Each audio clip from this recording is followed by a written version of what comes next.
क्या heart attack के cases इस ठंड में ज़्यादा होते हैं? अगर होते हैं तो किस तरह की सावधानी बरतने की ज़रूरत होती है? इस पर बातचीत करने के लिए हमारे साथ सीनियर कार्डियोलॉजिस्ट हैं डॉक्टर एम वली साहब। सर, क्या इस मौसम में, चूँकि इतनी ठिठुरती ठंड है इस वक्त, क्या दिल संबंधी जो बीमारियों से जो लोग जूझ रहे हैं, क्या उनको हृदयाघात का खतरा ज़्यादा रहता है? बहुत ज़्यादा हो जाता है। इसका वर्ल्ड वाइड डाटा है। हर साल कोल्ड वेव से वर्ल्ड वाइड 6 मिलियन डेथ्स होती हैं।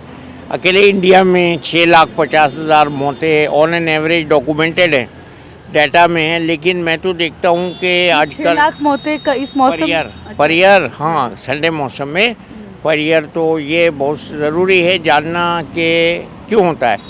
आमतौर पर हम और मौसम में भी सुनते आते हैं कि सडन कार्डियक डेथ हो गई। अभी 3 दिन पहले गुजरात के भी एक डॉक्टर साहब की डेथ हो गई, नॉर्मल थे बिल्कुल। उससे पहले एक गुजरात के कार्डियक सर्जन की डेथ हुई थी। तो कल बीजेपी एमएलए की डेथ हो गई। बिल्कुल, ये कोल्ड जो है ना, ये स्ट्रोक भी करता है, कार्डियक डेथ भी करता है और निमोनिया भी करता है। ये तीनों चीज़ों की इससे जान ले लेता है। और इसका कारण है कोल्ड में मेटाबॉलिज्म स्लो हो जाता है, ब्लड सर्कुलेशन स्लो हो जाता है, पानी कम हम पीते हैं। मैं देख रहा हूँ आजकल लोगों का खून गाढ़ा हो रहा है, हीमोग्लोबिन बढ़ रहा है। कोविड के बाद ये चीज़ ज़्यादा देखने में आ रही है। मेरी ऑब्जर्वेशन तो बहुत सटीक है और बड़ी कंफर्म्ड है कि पोस्ट कोविड लोगों को पॉलीसाइथीमिया हो रहा है, जिसमें हीमोग्लोबिन बढ़ रहा है, खून गाढ़ा हो रहा है।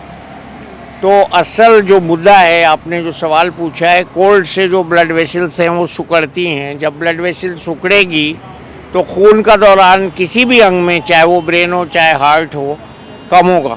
और जब खून का दौरान कम होगा तो स्ट्रोक भी होगा और हार्ट अटैक भी होगा। और ये ऐसा आमतौर पे कोल्ड एक्सपोजर से होता है।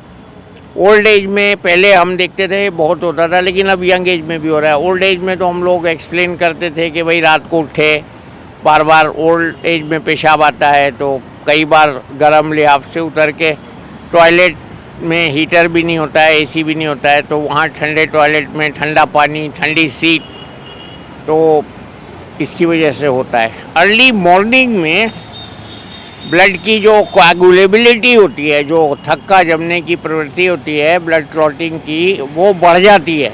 इसीलिए हम सुनते हैं कि साहब सुबह उठे, टॉयलेट गए, बेहोश हो गए, स्ट्रोक हो गया, हार्ट अटैक हो गया। तो ये फिब्रिनोजेन जो होता है, इसका लेवल बढ़ जाता है, ब्लड में प्लेटलेट्स जुड़ जाती हैं और उनसे क्लॉटिंग हो जाता है। तो अर्ली मॉर्निंग में ये बॉडी की जो फिजियोलॉजी होती है वो डिफरेंट होती है और ब्लड प्रेशर भी बढ़ जाता है। तो इन सब का मिला जुला इफेक्ट, प्लस वेदर, प्लस हम ये भी कह सकते हैं पोल्यूशन आजकल का, तो ये बड़ा ट्रायड सा है, 3 गुना घातक है ये। ठंडा मौसम, पोल्यूशन और बॉडी की फिजियोलॉजी, ये ट्रिपल अटैक कह सकते हैं इसको। इससे सडन डेथ्स हो रही हैं, होती रहती हैं। अब हमें ये सुनने की आदत सी पड़ गई है, इसलिए हम सर्दी से बचाव के लिए बहुत ज़्यादा एहतियात करनी चाहिए, उसकी बात करनी चाहिए। सर, दूसरा, क्या अभी बात करूं कि जिनको दिल के रोग है उनको ये दिक्कत हो सकती है या किसी को भी हो सकती है? कोई स्वस्थ व्यक्ति जो है वो भी ध्यान रखे। मैं देख रहा हूँ किसी को भी हो सकती है। अब ये कहना कि दिल की बीमारी अंडरलाइंग हो, ये अब मुझे डर लगता है खाली ये कहते हुए, क्योंकि आजकल हम 23 साल के बच्चों का बाईपास होता हुआ देख रहे हैं, 20 साल में स्टेंट पड़ता हुआ देख रहे हैं, सडन कार्डियक डेथ्स देख रहे हैं। तो बड़े अफसोस की बात है। ऑलरेडी हमारे देश में 10 साल यंग कॉरोनरी आर्टरी डिजीज़ होती है, मतलब और मुल्कों से 10 साल पहले होती है।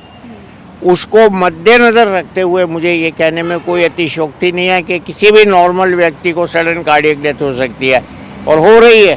पोस्ट कोविड और ज़्यादा हो रही है। तो सर, फिर इस ठंड में कैसे ख्याल रखें, क्या करें? ठंड में एक तो आपे से बाहर ना हो, बाहर ना निकलें। अभी न्यू ईयर पे बहुत समझाया था लोगों को, खूब निकले, खूब ट्रैफिक जाम हुआ, खूब ठंडी चीज़ें खाई, खूब पार्टी की, होता है। फिर उसको निमोनिया भी हो सकता है, कार्डियक, हार्ट का आघात सही लफ्ज़ है इसके लिए। कार्डियक अरेस्ट हो सकता है, कार्डियक अटैक हो सकता है। और इसमें ये ज़रूरी नहीं है कि ब्लॉकेज हो, बगैर ब्लॉकेज के कोरोनरी स्पैज्म हो जाता है। अब अगर उसके बाद हार्ट अटैक के बाद एंजियोग्राफी हम करते हैं तो सर पकड़ के बैठ जाते हैं कि भैया आर्टरीज तो नॉर्मल है, फिर हार्ट अटैक कैसे आ गया। तो सर्दी का जो इफ़ेक्ट है वो वेजोकॉन्स्ट्रिक्टर उसको कहते हैं, वो इफ़ेक्ट होता है और उसकी वजह से हार्ट अटैक नॉर्मल व्यक्ति को, इवन नॉन स्मोकर को हो सकता है। सर्दी से बचना चाहिए, एक्सपोजर से बचना चाहिए और अपने जैसे अच्छे से कवर किया हुआ है, हमने कपड़े पहने हुए हैं गर्म, तो गर्म कपड़ों का इस्तेमाल ज़रूरी है। चाहे पसीना आने लगे आपको तो उतारे नहीं, इसमें एक्सपोजर हो जाता है। कोई लक्षण अगर हो, अगर हम बात कर पाएँ कि कोई लक्षण अगर आपको दिखें तो आप तुरंत कोई दवा हो ऐसी जिसको खा लें तो शायद हॉस्पिटल तक जल्दी मतलब सही समय पर पहुंच सकते हैं। अगर आपको लग रहा है कि आपको जो चेस्ट पेन है वो इंजाइनल पेन है, हार्ट अटैक का पेन है, तो हम एस्प्रिन खा सकते हैं, क्लोपिडोग्रेल खा सकते हैं, कोलेस्ट्रॉल कम करने की एक गोली साथ में खा सकते हैं, काफ़ी हेल्प करती है। और ये स्टैंडर्ड प्रेस्क्रिप्शन है इमरजेंसी के लिए। मतलब बस दर्द की बात कर रहे हैं आप, दर्द अगर हो दर्द रहा है। में we have to make sure कि हार्ट की वजह से, अच्छा अगर नहीं है तो कोई नुकसान नहीं होगा। हाँ, इसमें मतलब मैं ये कहने में कि वो कोई गलती नहीं कर रहा हूँ कि आप खा लेंगे और इससे साइड इफ़ेक्ट हो जाएगा कुछ। अगर हाँ हार्ट का पेन होगा तो जान बच जाएगी। अच्छा, कौन कौन सी दवाइयाँ हैं बताइए। देखिए इसमें सबसे इम्पोर्टेंट है एस्प्रिन। एस्प्रिन एक बहुत इम्पोर्टेंट दवा हो गई है आजकल के टाइम में, उसको हम स्टैटिन से कंबाइन कर लेते हैं और क्लोपिडोग्रेल से कंबाइन कर लेते हैं तो और अच्छा हो जाता है। और इसमें डोज थोड़ा ज़्यादा देते हैं हम, नॉर्मली 75 मिलीग्राम की जगह 300 मिलीग्राम दे देते हैं तो वो अच्छा होता है एस्प्रिन। और पानी पी लें थोड़ा, मतलब खून को गाढ़ा होने से बचाना है और कोल्ड एक्सपोजर से बचना है, डीप ब्रीदिंग करते रहना है ताकि ऑक्सीजन थोड़ा ज़्यादा जाए और घबराना नहीं है। और ब्लड प्रेशर भी हाई हो जाता है साथ में कुछ लोगों का, तो ब्लड प्रेशर की अगर आपने दवाई मिस कर दी है उसको खा लीजिए। जो ब्लड प्रेशर के लिए बीटा ब्लॉकर सेफ होता है, खा सकते हैं, उससे हार्ट बीट भी कंट्रोल हो जाती है। तो ये कॉकटेल्स ही है जो रिकमेंडेड है, ऑनलाइन अवेलेबल है, आप देख सकते हैं। तो इसको रखना चाहिए साथ में गाड़ी में। और ये दवाई अपने साथ रखें। हाँ, it's like a first aid kit. First aid kit सबसे अच्छा तो यही है कि एहतियात करें, खाने में एहतियात करें, ओवर ईटिंग ना करें, एक्सपोजर ना होने दें, बाहर ना निकलें, पॉल्यूशन से बचें। मैं क्या कहूँ, ये ऐसी चीज़ें इनसे अब हम बच नहीं पा रहे हैं। गलत खाना, गलत हवा, गलत माहौल, गलत आदतें, रात को देर से सोना, सुबह को देर से उठना, ये सब आदतें सुधारनी पड़ेंगी। Thank you so much sir. तो ये सीनियर कार्डियोलॉजिस्ट हैं डॉक्टर एम वली। इनका कहना है कि इस मौसम में चूँकि कार्डियक अरेस्ट सबसे ज़्यादा होता है, इसलिए ज़्यादा ध्यान रखने की ज़रूरत है और इसके लिए ज़रूरी है कि कम से कम बाहर जाए।